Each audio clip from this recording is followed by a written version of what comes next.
Subscribe कीजिए B news channel को और सबसे पहले ताजा खबर जानने के लिए इस बेल आइकन को भी दबाएं।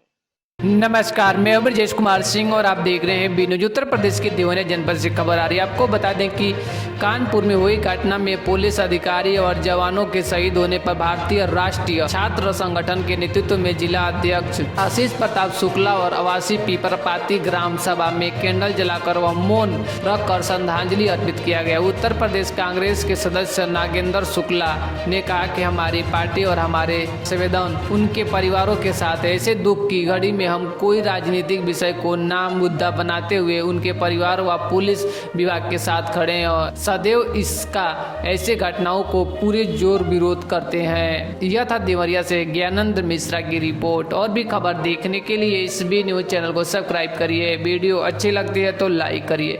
मिलते हैं फिर एक नई खबर नई जानकारी के साथ। तब तक के लिए नमस्कार, जय हिंद।